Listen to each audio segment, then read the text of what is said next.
And this morning we're on Edison Avenue here in Pelham Bay. This area has been the target of some vehicle break-ins in the last year or so, and that is why a device that was popular in New York decades ago has now made a comeback. I'm talking about the club, which in this case is preventing the theft of the airbag from this 2014 Honda CR-V. Now, in a moment, I'm going to show you some video, some surveillance video showing thieves busting into a car just like this one and ripping out that airbag with remarkable speed.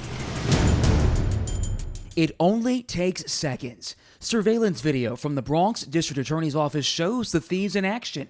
Moments after that blue sedan pulls up, the passenger gets out, appears to break the window of that Honda CR-V that's parked on the street before reaching in and swiping the airbag. Prosecutors say this same scene repeated itself over and over in the last year or so, with investigators recovering dozens of stolen Honda airbags. The DA's office shared this video showing those recovered airbags, all of them from Hondas.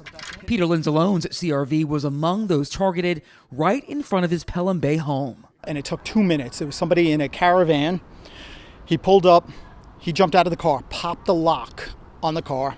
The second guy got out of that caravan, got in the car, took the airbag out. They were gone in 2 minutes. It happened last November around 4 o'clock in the morning, he says. It's horrible. I mean, we're in a nice area, a nice neighborhood, and, crime is just all over. Because I see that they also went out to New Rochelle was getting hit, Yonkers was getting hit, so they just moved on. It's just, I think Hondas, unfortunately, are kind of easy targets. The Bronx DA's office announced an indictment against two men, 27-year-old Anthony Salcedo of Paterson, New Jersey, and 42-year-old Roberto Castillo of the Bronx. Police are still looking for a third suspect. Charges include grand larceny, possession of stolen property, and conspiracy.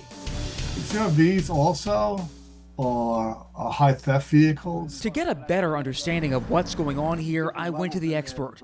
Tommy Burke is a retired NYPD detective who spent 3 decades working high-profile cases in the auto crimes division, including a major case in the 90s involving stolen airbags. Why are they going after airbags? If you're a body shop, you're getting paid by the insurance company $1,000 to replace somebody's airbag. If you can buy one on the secondhand market, and I'll call that, the stolen ones, you're getting half the price or even less. So you could imagine a scenario where someone's airbag is stolen and then they go to their local body shop only to be sold another stolen airbag. You might even it might even be yours. What can people do to protect themselves?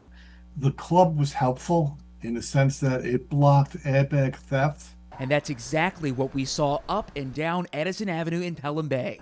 Clubs on the steering wheels of several Hondas, including Peter Linzalone's. Yeah, because it has like the 2 hooks and supposedly you can't saw through it or whatever. So if they want to steal it again, they're going to have to wind up damaging the steering wheel. It may take them a little bit longer and maybe get caught. And in this case, you see that this is a little wider than your standard club, so it prevents someone from getting to that airbag. Now, Detective Burke also says if something like this happens to you, the very first thing you need to do is call the police so they can start a case and an investigation. In cases I've run, I come across stolen airbags, and I call the owner and I said, "Hey, listen, do you own a Honda Accord?" And they go, "Yes." I go, "Well, I have your airbags on my desk."